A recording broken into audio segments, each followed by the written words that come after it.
You're listening to the Surgeons of Horror podcast. Oh, boy, Judd.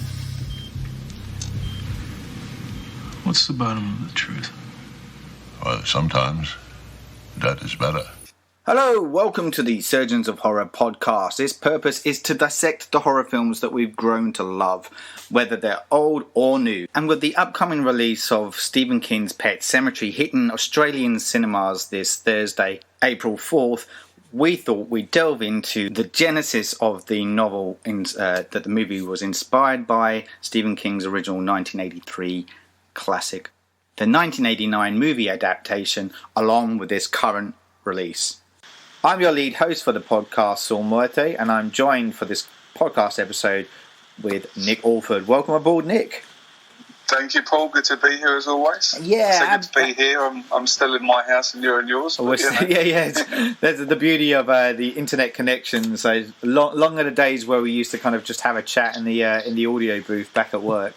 But we're continuing the love of horror, and thank you for coming aboard. I should actually mention that if people like Nick's comments and stuff, he represents Watch It Wombat as well. So go over to Watch It Wombat to look up other films that you talk about, because you're not all just about horror, are you, buddy? No, it's about anything sort of pop culture, movie, anything really, anything current, even old stuff too. So just find us at Watch It Wombat and come and have a nose round. Absolutely, man. Let us know. Cool. So look, we're gonna obviously talk about Pet Sematary, and it's had two movies now that this current one's just come out, starring John Lithgow and Jason Clarke. The novel itself was a 1983 release from Stephen King. Oh, hello. That's a bit freaky. Pet Sematary, barking dogs in the background. Can you hear? That's my dog. Hey, why? What's going on? She'll end up in the Pet Sematary if she's not careful. Yeah. Hey, settle down. Careful what you wish for, though. Careful what you wish for. Because sometimes dead is better, mate. You know, that's all I'm saying. So, yeah, look, 1983 kind of a novel. I don't actually... I was just trying to look off the cuff there, and I can always have a check of this later on, of where Pet Sematary sits in the realm of his work, Stephen King's work. But I might kind of crowbar that in later on as we're talking. Apparently, Stephen King wrote it 5 years before it was released and was suffering some severe depression, and so he just stuck it in his bottom drawer, and then to fill an obligation with his publisher, apparently then just said, right, okay, have this one then. Yeah, that's right. He was like. He was with his publisher. He owed them a book, essentially, and the part of the reason he was hesitant about releasing this was because of it was quite dark in its subject matter, and he himself has actually said it's the darkest novel he's ever written, and so he was just incredibly reluctant to kind of release it, and as you quite rightly said, was obligated to release another book with his publisher, and so he dusted that one off. His wife kind of insisted maybe he should, because it's got stuff in there that will resonate with the audience, with readers. And I don't know, have you ever read the book yourself, buddy? Or no, but I really want to now. After after I was going to talk about it now. I mean, I guess one of the questions I'll ask you later down the track is it worth reading after seeing two movies about it? Like, is there still story to be told? Sure. Is there a dog that no one knows about? Yeah, there's stuff there that's mentioned, that's in the films, but they don't really hark on to. There's definitely stuff. It's one of those things. Like I went through a phase of reading Stephen King books when I was in my pre-teens through to my early teens, and Pet Sematary was one that really stuck in my mind. And when I reread it, ahead of this new film coming out and this podcast, I was instantly kind of kind of caught up with it, and I was just like, yeah, I really like the book. It's very different to Salem's Lot, which I know we obviously spoke about semi-recently. Yeah. And by this point, and that's why I was going to have a quick look to see where this one sits with his, with his novels. I should look up his big bibliography because, I'm just not sure at what stage this comes at, through that. But my point is that I kind of distinctly remember reading this one when I was younger, and when I reread this recently, that all those thoughts kind of started flooding to the surface a lot more. But would you recommend it to someone who's seen 2 films about it? Like, could I get something out of it? Do you know what I mean? Or is it just pretty much what you see on screen? No, a lot of it is what you see on the screen, but I'd still argue that the book's better than both those films. It's a lot richer, and there's this underlying kind of thing that's going along with it. The stuff that okay, so 1983. So by that point, he'd already written like the likes of obviously Christine and Firestarter. The Stand had already come out. The Shining, Salem's Lot, Carrie had all come out. Cool. I just wanted to kind of look at that. So, but yeah, look, there's points in it. Like one thing I was quite intrigued about, which was absent in the first film, the 1989 film, was the idea of the Wendigo. I was just going to ask you about that. If that was a big feature, because I don't remember it being in the original movie. No, it wasn't. Or was it? No, it wasn't. It wasn't at all. And it wasn't even mentioned. It wasn't even touched upon. And I guess like the presence of it in, and even this modern one, the new one, it's only really mentioned when they look at it in the book, isn't it? When they happen to kind of come across it in the book. And you hear some rustling in the trees and things. That's like that. That's right, yeah. Whereas it's featured in the sorry. book. Yeah, a little bit. Like again, it's subtle enough, but it is described like so. Louis comes across it in the woods beyond the Deadlands, and he's aware of this big shape moving through the woods, and he kind of wants to dismiss it. And then there's a giant tree falls down kind of quite near to him, so he knows that it's big enough to be able to knock over these trees and stuff, and he's kind of almost in fear of it, but knows he wants to steer away from it. So, and the thing that's kind of hinted at in the book is the Wendigo is the entity that's luring them into the Deadlands. And everything that's beyond the Deadlands is otherworldly. Like, they see corpse lights out there, or what is known as will-o'-the-wisps and things like that. Yeah. And when they hear that howling and stuff, which is they do kind of mention it a bit in both, or both movies. And where Louis says, "What's that noise?" and Judd says, "It's just a loon." So there is something kind of dark and sinister beyond.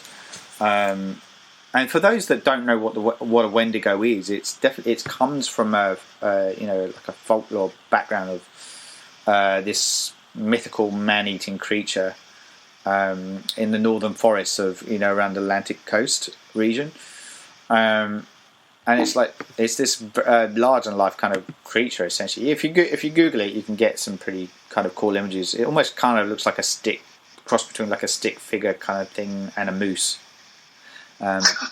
This huge thing, yeah, terrifying. Yeah, I'm probably not giving it justice. It does kind of look like that, but yeah. So it always intrigued me about, and it's done in a way that slightly leaves it to the imagination in the book as well. And I always think that works best when you kind of leave things a little bit unknown. So you kind of describe it enough to know and invoke that fear. But not go into too much detail. Just let the human mind kind of take over and play with it a little bit. But it's strange because in the modern film, in the new film, the 2019, it doesn't really seem to serve much of a purpose. Like it's there as like an ominous presence, but you're not sure if it's like its domain or if it's just living there, or it's, I don't know. It felt like it didn't need to be there. No, I agree. I completely agree with that. Like, there's so much about the new film which just didn't resonate with me, and I'm still struggling to find a positive out of it. And like, I really wanted a lot from it, and I was hoping to gain something from it, because I felt like when I rewatched the original movie recently, like literally watched it the weekend before I watched the new one again, and I found that upon watching the old one, there was definitely room to kind of explore, and I thought, do you know what? I think a modern version of it could work, and I wanted it to go. I wanted the new so. One of the reasons that the Stephen King was so hesitant about releasing the novel is because it taps into grief and what grief can do to a person if it's not handled correctly. Now we all experience grief, we all experience death, and we know that death is inevitable, but we don't know how to handle that. And and it's that age-old kind of question about that. And I think that's why the book resonates. Like you could read it and it still sits, because it's essentially out there, and death is all around us the whole time. And this is what I feel like the recent movie doesn't convey at all. It doesn't have this feeling of death is imminent and can touch us all.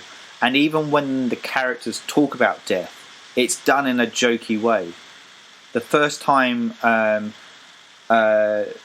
Ellie Creed, the daughter, talks to the parents about death, because obviously she's gone up to see the Pet Sematary, and she becomes inquisitive and starts raising those questions about what is death, what does it mean, and they both the parents have a very different point of view about it, and it's done in a comical way.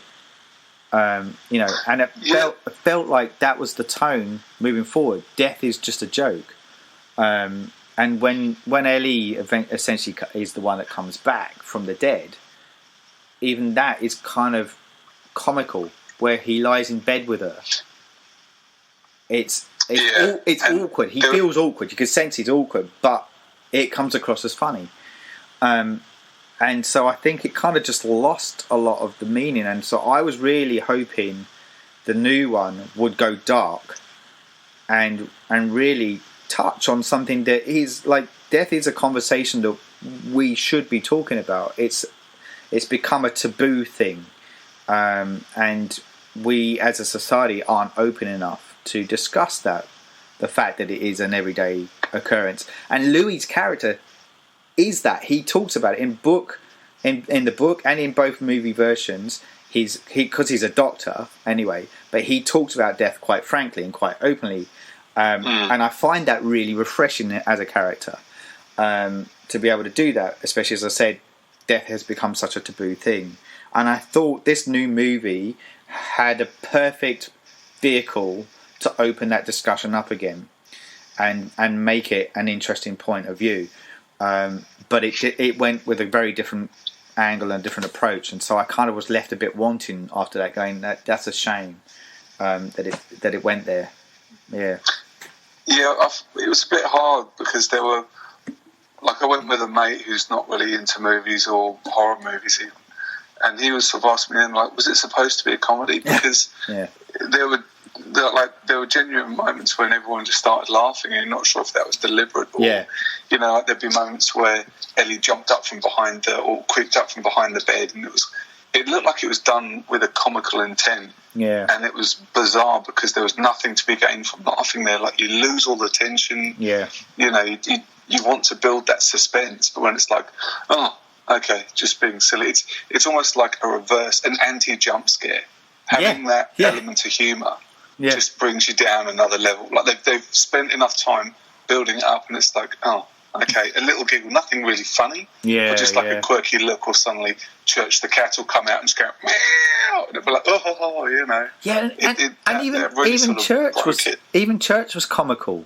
Like, do you know what I mean? Like the growls and stuff he'd done, and to camera and that, you just like it, and so the horror element gets lost. You just go, well, what am I supposed to be scared of here? Yeah.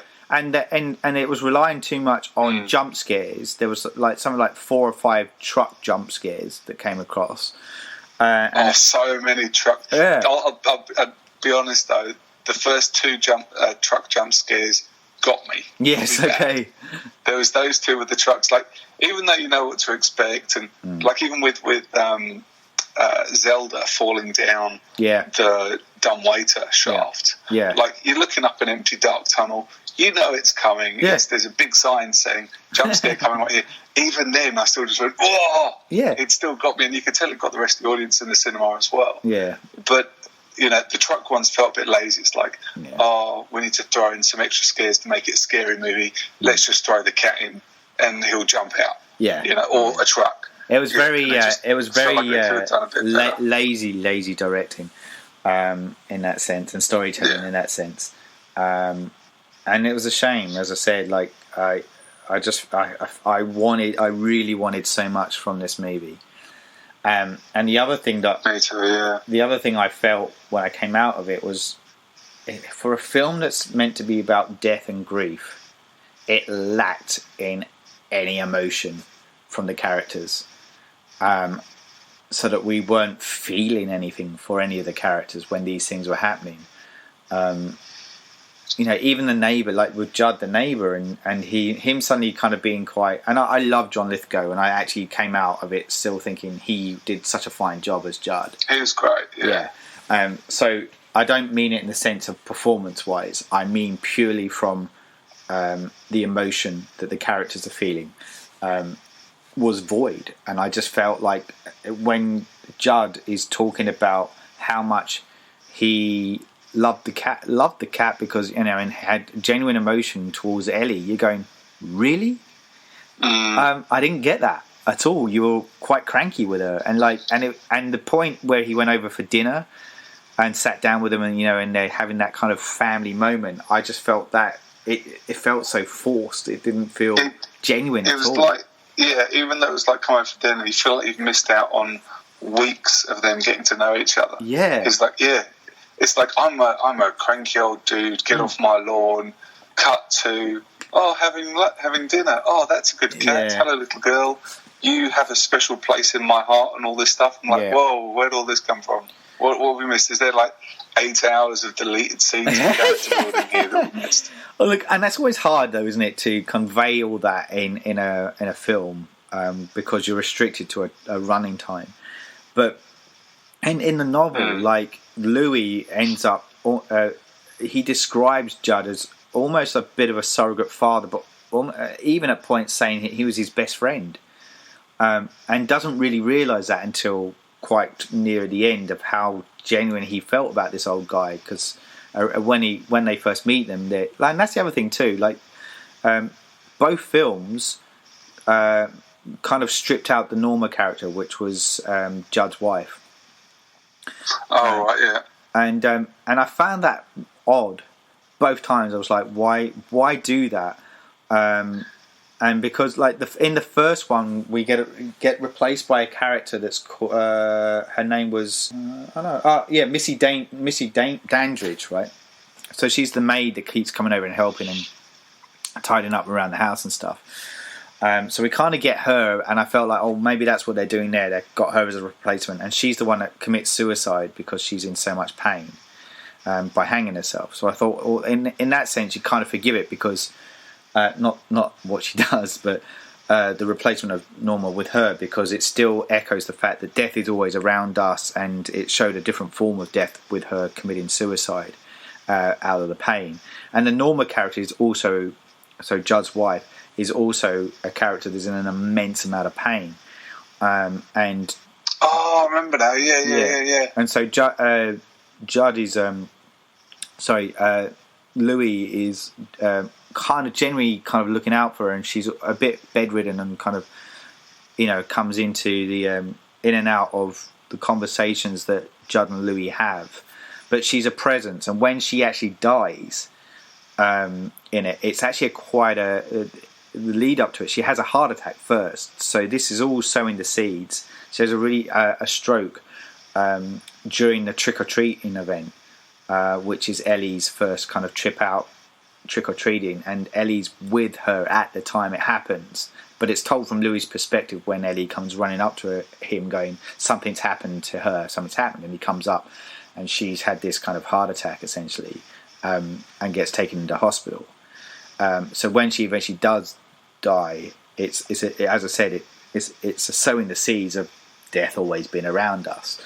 And I thought that something that was handled really well in the book, but it was interesting that both movies decided to completely pull her character out of the way. Is in the book, do they touch on is Judd inclined to bury her and bring her back? Like, is he going through the same no, he doesn't dilemma? No, he doesn't at all. So because it's the whole thing about burying a person, when that's first addressed, Louis says it to begin with, but this isn't around, this is before Gage dies. So in the book, Gage, the son, dies. In the 1989 version, Gage, the son, dies, and obviously the twist component of the latest one is that they flip it and have Ellie being the one that dies, and we'll get to that a bit later. But to answer your question, the first time it kind of gets risen about, has anyone ever tried burying a person up there? Louis mentions it after the Church moment. So when Church comes back and they've gone up there and they've buried the cat, and the cat comes back, and this revelation that something up there is otherworldly and these things happen, Louis just asks it as a bit of an offhand question, which kind of works. Like as you read that, you go, yeah, that's a fair enough question, because and Judd's response is no, very flat out says no. Why would you even entertain that kind of idea? And it's not until later on when Gage dies, Judd's going, again, they touch on this in the new film where Judd kind of is like, I know what you're thinking, don't go there. And that's where he reveals it has happened. I lied before. Somebody did try and do it. And it's touched on in the original movie too, where we see this father character, and he basically brings his son back to life, but the son's a lot older. But the son basically starts attacking people, and he's not very well, and he tries to contain it in the house, and the people come round, almost like a Frankenstein story, where they come round and they burn the house down, and the father and the son die in the burning building. And is that why they set fire to the building? Because I didn't really see any point in that. That's why they did it in the first movie. They did that, yeah. And then the second as well. In the second one, they don't. It opens on not their home, Judd's home. Judd's home. That's right. Yeah. So that was, and they do, and it's Louis that in the book, and in the 1989 version, Louis is the one that sets fire to the house, and he does that because essentially Gage has killed Judd. He's killed Rachel, the mum, and Louis killed Gage. So he wants to destroy the evidence basically by setting fire to everything, right. And so that he can get away with it so he's covering his tracks, because this is all his mess.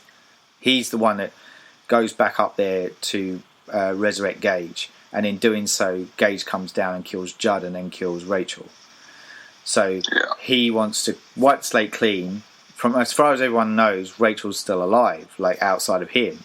So that's why he goes, I can still save this. So he goes, I'm going to fix things. I'm going to take Rachel up, and I'm going to try it again, and this time it's going to work. And so he's the one that takes Rachel back up to the burial ground, and buries her. And then the book ends, and the same way the 1989 film ends in a way. the book ends where he's sitting in the lounge room and he hears his wife coming through and says, "Hello, darling," and that's where it finishes. Yeah. In the 1989 version, they kind of go a little bit further and they go quite gory with the makeup and have her whole face kind of pussing and her eye kind of gooping out, and they go in for that passionate snog while she then... Oh, yeah, God. Yeah, and then she pulls out the knife and hovers it over his back, and then it cuts to black and you hear the screaming and stuff. I always loved that ending for the original film. Amazing. Yeah, that's so good. It was such a good moment. So in that way, like I it's very different to the way obviously the new film goes. Because touching on Judd's wife again. Yeah, that was a really strange bit in the new movie for me when Ellie goes, "I know what you did to her," or something. It's like a really short throwaway comment, as though Judd murdered her or did something to her, or maybe I misheard it, but it sounded like, I'm there with your wife and she said you did something to her or she killed her. Maybe I misheard it. Yeah, I don't. It sounded like they were trying to just cram it in. Yeah, I think that does touch on a little bit with the novel. Like, not that he killed her, but when Gage comes back, and attacks Judd, he basically says to Judd, "I'm with here.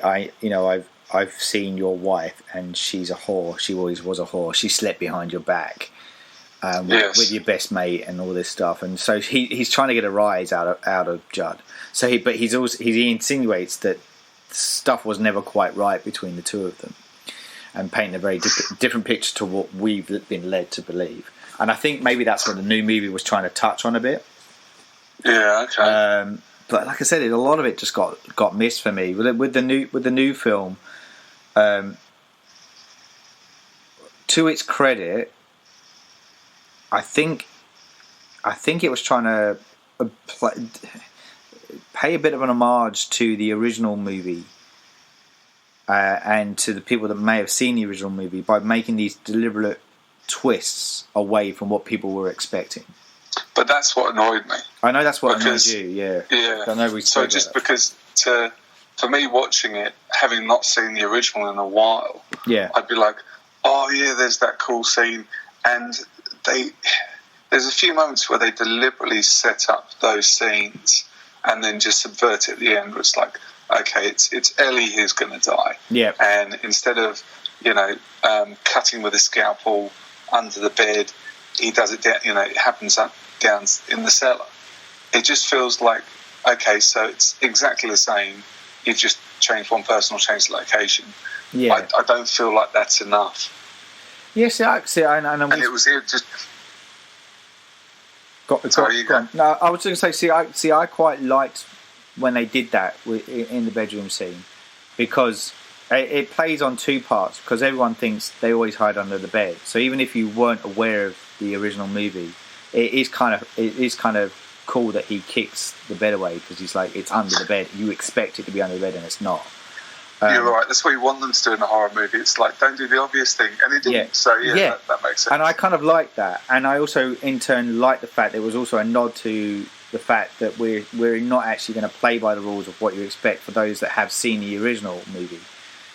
So I kind of liked it from that point of view, and then it still stuck to the fact that he severed his the Achilles, and that's why he's incapable of moving. What I liked about the original movie, though, it took it one step further, and because he bites on the neck, and pulls the neck out, and so it's quite a gruesome death. And what I liked about that too is because Louis is the one that's been going around talking, and it's almost like it's gone against the word of whatever this entity is. It's like, you've been speaking ill of us by kind of saying, I shouldn't have told you and stuff, and that's not what they want. They want people to go up there and feed off this energy.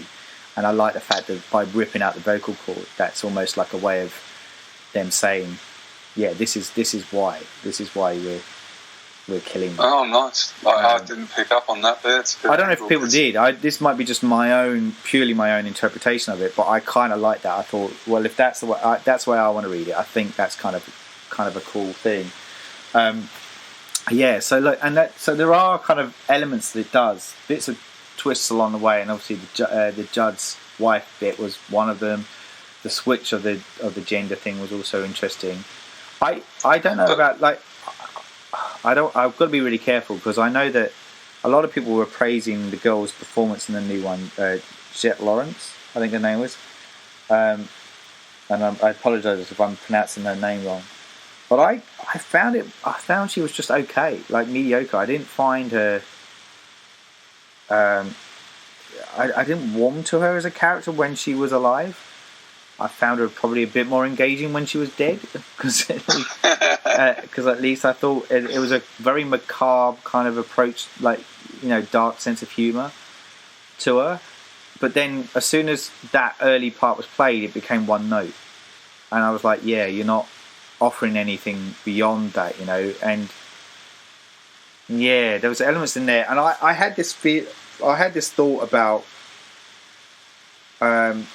Zelda. Maybe we should talk about Zelda. The sister that was the disease, because in the original film, it's obviously it was played by a guy. In that, his name was Andrew Huberstock, and he was and the choice behind that was the director's perspective was that her name was Mary Lambert, one of the. We've got to praise her. She was a female director in the 1980s, which was kind of a really unheard of thing. And not only that, but she actually made a film which was actually still stands strong today. So you've got to really commend her for what she did, and a lot of things she did in that movie are still really quite powerful. One of the choices I said was casting a guy, like a grown guy, to play the Zelda character, which I remember, like, the images of him or as the girl Zelda haunted me, as a kid when I watched that film, and I think it's still stuck in the mind of a lot of people today. But when I watched it back, it's clearly a bloke, and I found that was really disjointed when I watched it recently, and I thought it threw me when I tried to watch it this time round. And I kind of thought that was an odd choice to make now that I'm watching it now. And I thought the reason her choice was because she said, like, the girls are a bit too small, and she needed this kind of big presence. And even like young boys, like a young boy wouldn't work. So that's why we went with an older kind of guy that's still slight in build. So it was interesting, and I always thought I think I just prefer it to be a girl, and that's where the new one went. And I liked it. I thought her design was actually quite cool. I thought she was freaky. It had essence, obviously, of what modern cinema audiences would have with Samara, and from Ring and those kind of, the clicky sort of spider. Yeah, exactly. Which kind of again is doesn't offer anything new, but I kind of liked it, and as you said, it had the jump scare in it, which got me as well, admittedly. Even though I was completely expecting it to come, it still made me jump. But that story arc, to me, was becoming more stronger in this new film than in previous ones. Yeah, because it was actually, it really grounded the wife and helped explain a few things why the husband wouldn't talk to her about some things, because she obviously has had this trauma, and it's still very real for her, which I thought made her really believable. Agreed. And actually, she wasn't really in it enough. No. And this is the thing, right? But she sort of, go on. No, just sort of, without jumping around too much, when she sort of comes home and sees Ellie for the first time, she's clearly horrified, but then decides to hang around for a bit. It's like she's standing by the door. Her dead daughter's just rocked up. She's like, "Oh, I'll just be upstairs with my son." Yes. Yeah, not like nothing's happened. Yeah. That decision was a bit strange for me. I really was hoping, and I was talking to Richard, one of the fellow podcasters who I went to see the movie with, afterwards, and I was like, I really thought they were going to do a big gender switch there too, and then make the wife the heroine of the piece. So she's the one that stands up to Ellie and ultimately kills Ellie. Yeah, I thought that would have been a really good choice, because it would be her own way of confronting her own grief of what she struggled so much with, because she feared death so much, and she would, by facing death in the face, i.e. her dead daughter, and confronting that and killing it, I thought would have been a perfect character arc. But they decided not to go there, and I kind of went, that was and when Ellie kills the wife, the mum, I went, okay, that seemed a bit pointless. And then even the big stride, like, okay, we're back to Louis again, and even that was like a big fight in the pet cemetery, to then have him dead as well, and then being dragged off and resurrected. I kind of went, well, what does that mean? What are you trying to say there? That we're only ever is it trying to say that dysfunctional families will only reunite in death? So I didn't even feel like it was done with as much I feel to me it feels like you're almost giving it a bit too much credit. I am. Like, I think there's a lot of imagery, and messaging and hidden meaning throughout the book and even the first film.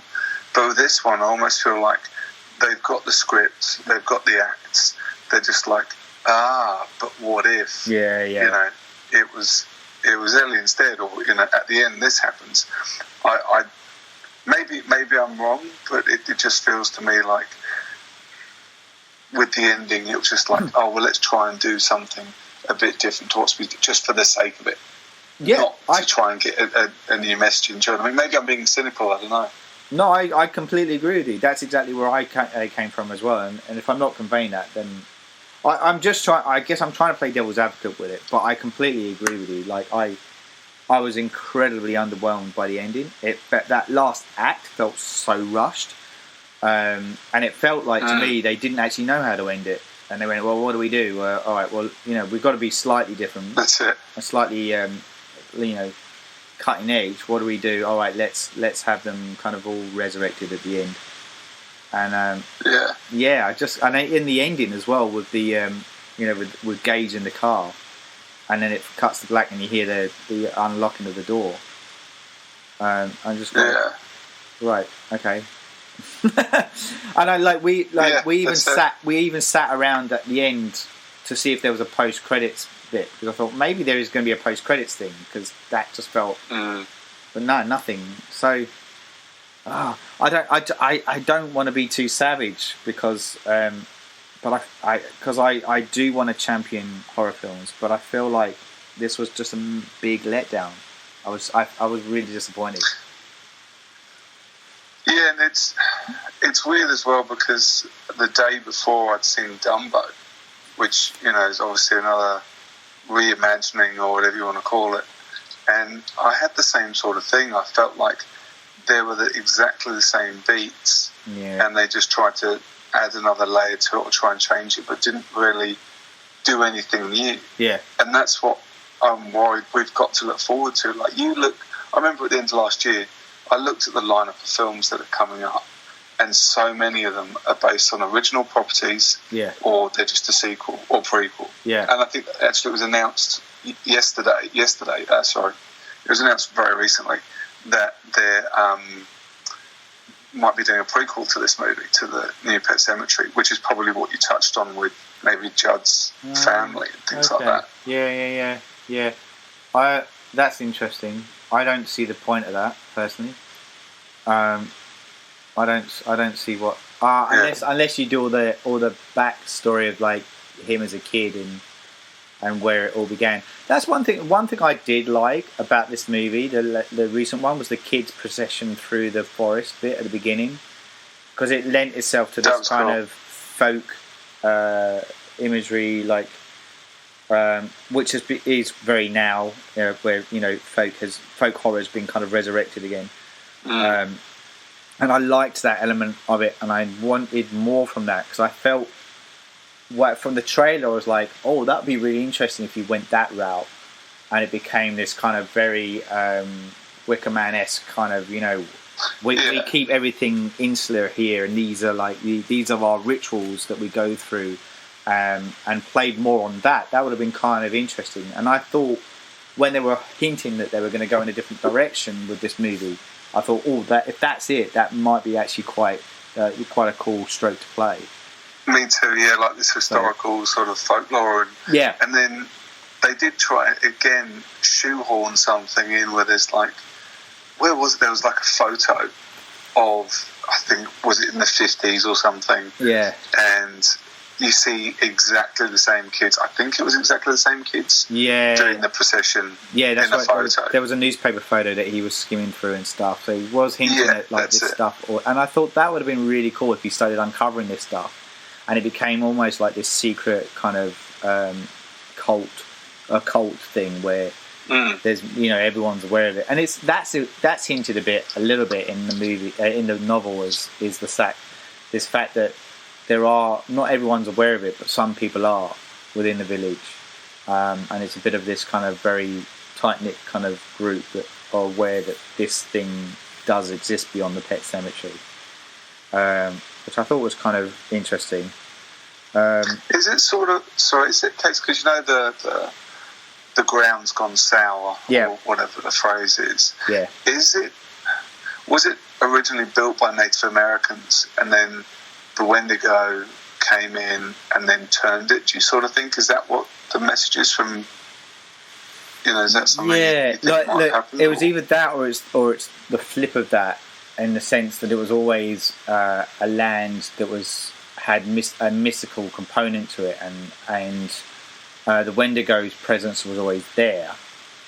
And when the Native Americans used it, they were drawn to this power because it's well documented that Native Americans are in touch with the land and spirit, and it makes sense that a tribe like that would be drawn to this energy. So that kind of works, that whole kind of element to it. So I always felt like that's what happened, but then in doing so, the tribe then realised that this energy isn't necessarily a good energy, and there's a bad energy that's coming up it, and they fled. Right, they abandoned it. They abandoned it, yeah, and that's why they put up all they barricaded it off to try and stop people from going through, and declared it sacred land, so that people wouldn't go there and build on it. And then you get this whole thing where Louis' property backs onto it because they're starting to sell land off again, and a bit poltergeist-esque, but the whole kind of thing. Moving to a new town. yeah, exactly. So, but I felt like I feel like that to me speaks more to me as well. I feel like there's something about this kind of entity that exists beyond mankind. Before mankind was even around, it's always been there. And tapping into that, I think, is kind of a cool thing. And I loved in the original when you visit the Native American, the circle and everything, and the burial ground. Yeah, it just looks incredible. You've got the scale to it, and then compared to the modern one, it's just the worst green screen ever, with like rolling dry ice across the floor. Yeah, and ominous trees moving. Yeah, it's weird as well because it just looked like the top of a rock. Like if we just forgive the fact that it's a green screen for a second, it just looked like they're on top of a big rocky area, right? Whereas in the original movie, it's clearly marked out that it's an ancient burial ground, and so you automatically are drawn into the belief, the backstory of this thing. And in the extras, Mary Lambert, again the director of the original one, talked about how important it was to create the pet cemetery and build it themselves, and also again the ancient burial ground beyond. They kind of built it to size and made it look authentic. There was a lot of belief in that. And so when they're filming on this thing, they could feel this energy anyway while they're creating it. Whereas that's what I felt like a lot about this new film. I hate the fact that I'm kind of panning it so much. but it felt like everything was so fake about it. You know, the characters were fake, the emotions were fake. Even the cat wasn't that great sometimes. Yeah. Like when you first see Church, I'm like, what? Is that just a stuffed animal? Yeah, it was weird. Like that. Yeah, it was really, really strange. Really strange. I thought it was just like, you know, like and Mary Lambert said, like when you walked on the set, you could just tell instantly that you were in a horror movie because they put so much authenticity in the set design, and you kind of feel that, you know.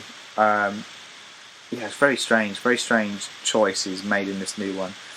But the key thing about the original movie too is that Stephen King wrote the screenplay for it as well. So he had a big hand in the writing of it. Mary Lambert only got the gig, but in order to do that, she had to first meet Stephen King beforehand, before she was actually given the gig. So King had a lot of weight behind that movie, but she did say he was always really approachable on set. He was always kind of very giving with ideas and kind of open to helping with the creativity behind it. But also, it was filmed in Maine, which is where the movie's set. The novel is set. And again, that was kind of trying to capture everything that was in the book and have it set in a place that the novels are based on. And Stephen King was 20 minutes. He lived 20 minutes down the road from where it was shot. So it just leapt into this world to recreate this for the screen. Whereas it just shifted gears in this new one by having it in a very kind of wooded terrain, and everything was quite open in the original movie. Whereas, you know, which added to the horror, like, you know, like it could, like, you know, you're so used to these darkened images, but by having everything so open, and that moment where Gage gets run down by the truck, it's brutal. It's so hard because you could see that the horror coming or unfolding from a great distance away, and yet there's nothing that Louis can do to prevent it from happening. Yeah, and the thing is, they tried to do that with Ellie's death in the new one. Yeah. And it's funny, now you're saying it, I can picture it clearly. It's like, her death was so drawn out and long that you just kind of like, it loses any impact almost. Yeah. It's almost like, no. Yeah. There's no... Whereas with Gage in the first one, it just shook you. Yeah. It still does, even thinking about it now. Yeah. It does. Just brutal. And you know, you've got a testament to the kid, the guy that played Gage in the original one. Yeah, it's great. Miko Hughes, his name was, and a lot of people were saying to Mary Lambert, well, if you're casting a young kid, it's best to get twins because you can kind of get around the whole, because there's, you know, child acting laws where they can only work so many hours a day. But when she met Miko, she kind of instantly knew he was the right person for the gig, and so she was like, no, this is Gage, this is the character he needs to be. And she said he was so good in the movie when they were shooting stuff, and was quite open to playing around and the role, especially when he dies, and, you know, doing that no fair. Oh, don't. Oh, mate. Before he kind of collapses down on the ground. Yeah. There's just elements to it, and she was very conscious of that bit where she gets him dressed up in the Victorian outfit with the top hat and the cane, because there's a lot of there's a painting in Rachel's childhood home in the background of a woman in that same outfit, and that's what it was playing on, this image of the fear and that death had over her and her sister dying and stuff, and what her family home meant was it was a you know, the whole time it was a like living in a morgue essentially, because they had this her sibling who was on the verge of death every waking minute of the day, and that was always hanging over her. And so, of course, when she confronts death in the shape of her dead son Gage at the end of that movie, it brings with it everything she remembers of death, and which is why we have him dressed in that outfit, and we also have the present, like him, the body almost shaped like they didn't use shape shifting, but she sees the image of her sister coming towards her as well. So it plays on everything around that, and that's what I loved about it. I loved the whole imagery and everything that evokes to me. Really sat with me, and I felt like that's what was missing with this new film. It didn't grip me enough. Like, I wanted it to go dark. I wanted it to play on what death means, and yeah, to me it just didn't. You know, and it just felt a real letdown, unfortunately. Yeah, no, definitely. It's a bit of a shame. Yeah. Because Ellie in the original was actually a twin. Yeah, she was a twin. Yeah, you were talking about. Yeah, exactly, for the same reason too. And her performance was really cool. Well, their performance was really cool, I should say. The other thing I just wanted to, also touch on was just a couple of things. Something that I just wanted to mention about Stephen King and the novel. He was inspired by his own daughter, apparently, who had a cat called Smucky, who died in an accident.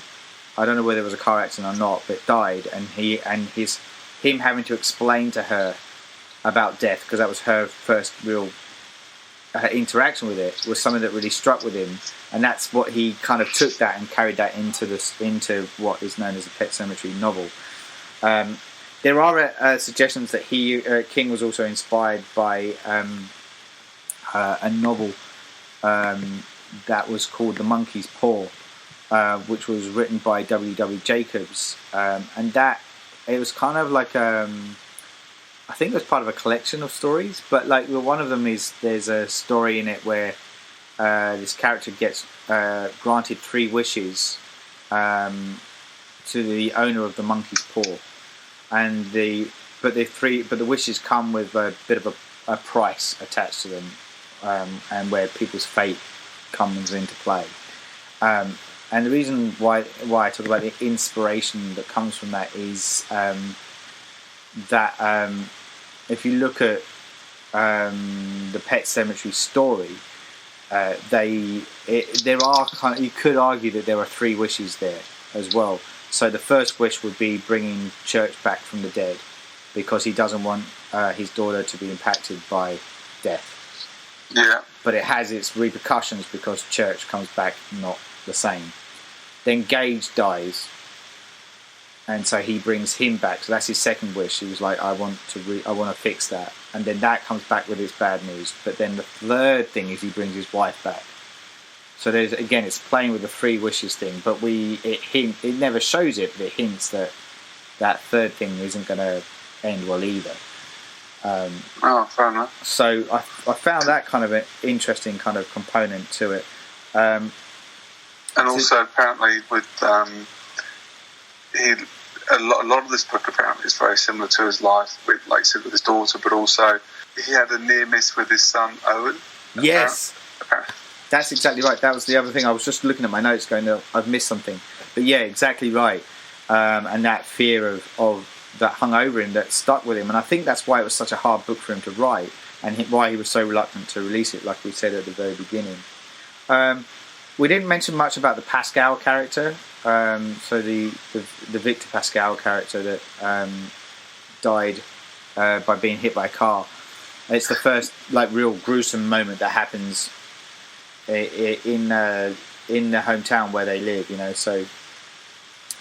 And that's always been a strange one for me, because it's always. Yeah. I think whenever I do a podcast with you, I end up talking about the VHS covers. But this one for me, I never understood why he was on the front. I mean, I guess he was a little bit more gorier, but the image of Pet Sematary I have in my mind and posts and stuff is where it's half and half. It's like him and then just the cemetery or graveyard underneath. That's right. And it just never made much sense to me, because for me he wasn't really an important character, and then in the new one it just, I don't know, he kept on dipping in and out and appearing here and there. Yeah, I didn't like the way they used him in the new one. I felt it was a bit lost, especially because again, you might be saying I read too much into this, Nick, But for me, the Victor Pascal character is so important in the novel and in the original film, because he is the key. He's the warning of what is to come. He's almost like the reverse of the angel in It's a Wonderful Life, in the sense that he's an embodiment of death, warning Louis about what happens if you go down this road. And that's why it's and what I think. And he does that, and when it fails to get through to Louis, that's why he starts to visit Ellie in the novel, and it's that's good. Kind of hinted at in the original film as well. So he comes and visits Ellie because he's like, well, that's not worked. I need to go to somebody to get the message across. So he goes to somebody that has to have the ability to touch or have a gift. What would you call that gift, Paul? I would call it The Shining, mate. Oh, would you? Yeah. Which is hinted at that Ellie Creed has The Shining, and that's where, like, when you look at the original, it doesn't work with that. Although they may hint that Gage has it instead in the new one, because he visits Gage instead. But yeah, there's hints there anyway that she has it, and he goes to her, and obviously in the novel and in the original film, with her telling the mum that she's been visited by this ghostly figure called Pascal. She pronounces it wrong, and she doesn't quite register it at first, and it's only like she keeps playing with that name, going, why do I know that name? Why does that sound familiar? And then she realises that her daughter's trying to say Pascal, and the penny drops, and she's like, there's no way that her daughter would know of this person called Pascal that was killed in the university where he works, on the campus. And she's like, something's not right here, and that's why she then goes on a mission to try and get back home and find out what's going on, because that's when she's like, yeah, look, actually Louis has been a bit odd. And he was kind of keen for us to go away. What's going on? So, and that's why she unfortunately, it seals her doom, because she's then led to her death in pursuing that. It just makes it all the more tragic. Yeah. So, but what was strange for me in the new version? Yeah. I don't know if it's the same in the original one either, but the warning comes very early on, before Church has even died. Yes. It's just like, just because they're living near the house, or sorry, just because they bought the house. Yes. It's almost too early. It's warning him before he's even had a chance to know what's going on. And the only other thing I think about the Pascal character is that, which I think is why his face became on the VHS cover, like you were saying, is that he is quite a memorable character in that. I mean, I know you said you didn't think he was, but I think people remember the gory part of it. He kind of reminded me, and also because he was the comical tone in it as well. He was almost a bit of light relief, which juxtaposed what we're physically seeing with him, because he's oozing blood all over the place from his head wounds. What's his name in American Werewolf in London? And thank you. That was exactly what I was about to say, which reminded me of that so much. No. It just proves that we're on the same wavelength, because that's what it reminded me of, especially when I was rewatching it recently. I was like, yeah, I kind of like that. I like whether that was a deliberate nod to that, I don't know, but I think it worked in that instance, and I think that's why why that stuck with people when they watched the original, and that's why he ended up on the VHS cover. And the guy that played him was often talking about, people recognise him on the street even still now, going, "Oh, you're that dude from Pet Sematary," because it was a very distinct look. But yeah, I think that kind of covers where we're at with the Pet Sematary stuff. I'm not really sure what else to cover across as I said, the three spectrums that we spoke about with the book, and the original, and the modern film. I guess I know that you've not read the book, But I always like to ask this question when I finish the podcast anyway with our podcasters, and you'll know it when I ask it. But with the original, do you think it still stands today, and would you recommend it to a modern audience? And with the new one, do you think it will?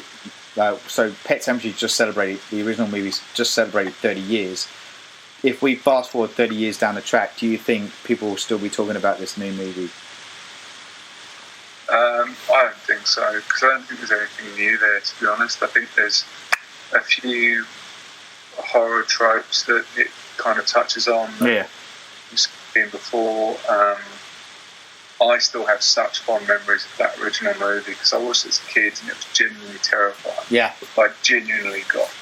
I would have been, I don't know, probably maybe around 12 years old, something like that. Yeah. And I probably saw it again a little bit after that, but I haven't seen it since, so I still have all those memories that, I'm sure I'm almost worried to rewatch it, because if I rewatch it and it doesn't hold up, that's a concern. Like, that's part of the reason why I think they went with Ellie this time. Yeah. Because it's a bit more, still not believable, but it's slightly more believable having her running around cutting people than Gage. Yeah. Just because you have sort of like Chucky Charles playing and this little kid running, yeah. I'm talking about how, like, Gage would leap it in. It still might seem a little bit comical at times. Yeah. I don't think anyone's.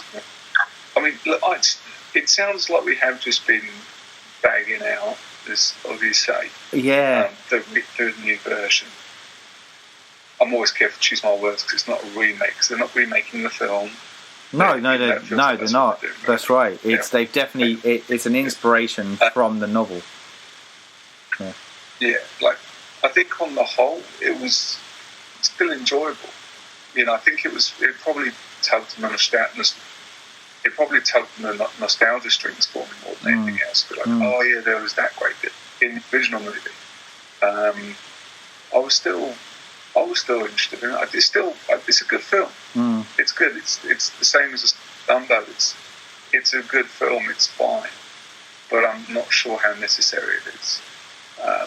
Again, if the original didn't hold up, then maybe it is. Maybe it's a great story that people coming into it who haven't seen it before will love it. Yeah.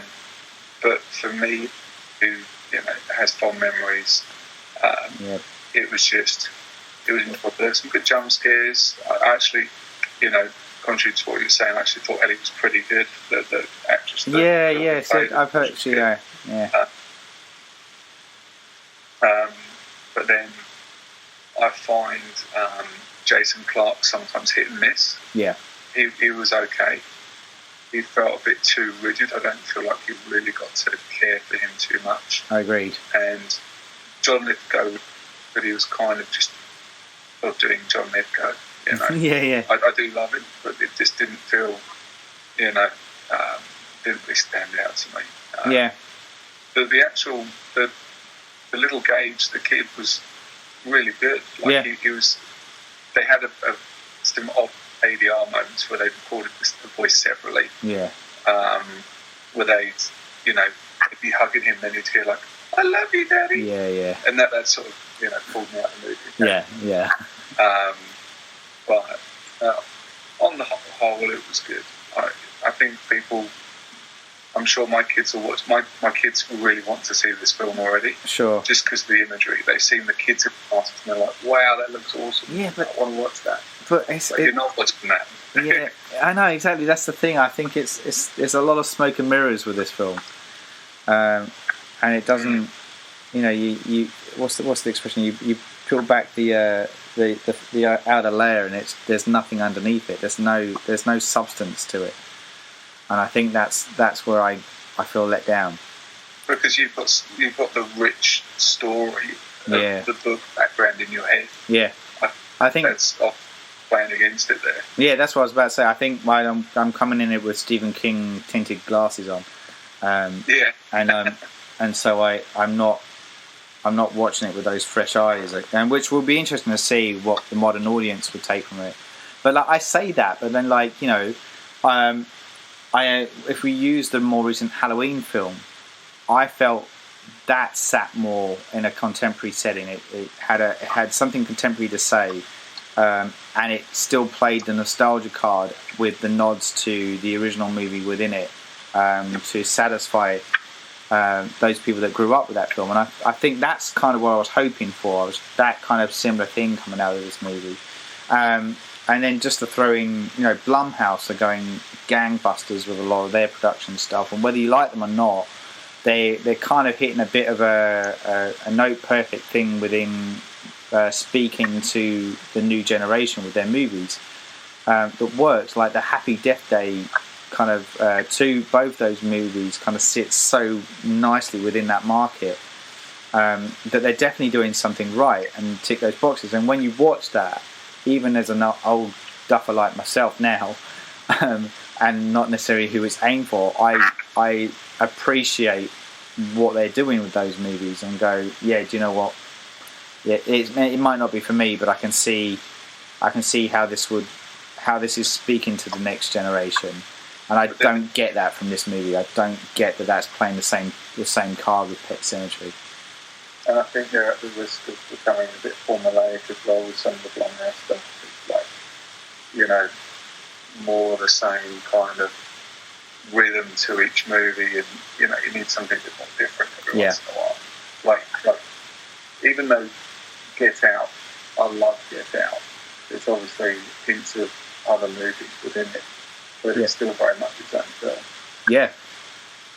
Yeah, that's right. And I haven't yet to see, as we're recording, I haven't seen Us yet either, but that's kind of the same kind of feel what Peele's doing. Mike Flanagan has recently done the Haunting of Hill House, but I was a fan of his stuff prior to that coming out, with the likes of Hush and Absentia, Oculus, and I really like that guy. I think he has a great way of telling narrative. He knows his craft and he's able to weave that into his films. And I think people like that are what's keeping horror on the edge and kind of being current in a refreshing way. So there is hope. Horror still has hope there, and I just don't know whether it's within the likes of Pet Sematary and remaking or re-envisioning these films. They just could be a bit smarter about how they do it. And I don't think that worked in this instance. Yeah, definitely. I think being a bit edgier and darker would definitely support that. Yeah. Because just doing the same thing that was edgy and darker 30 years ago doesn't really affect. No. I'm not saying just for the sake of it, but I'm sure there's ways of making that story a bit more interesting. Yeah, I agree. Cool. All right, man. Well, I think that's us for the Pet Sematary podcast discussions. Thank you again for listening. You've got any thoughts on maybe you are one of these kind of the new generation guys that come out, watch Pet Sematary, maybe you love it. Let us know your thoughts when you hit us up on our social media sites. Give us a dial. Until then, I'm your host, Saul Muerte, and I was joined for this podcast episode with Nick Alford. See you, mate. As always. Thank you very much. Goodbye.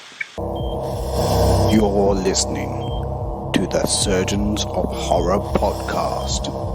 Music supplied by Peter Nezik. For more discussions or podcasts, head over to surgeonsofhorror.com or head over to our Facebook and Twitter sites for the latest news and updates.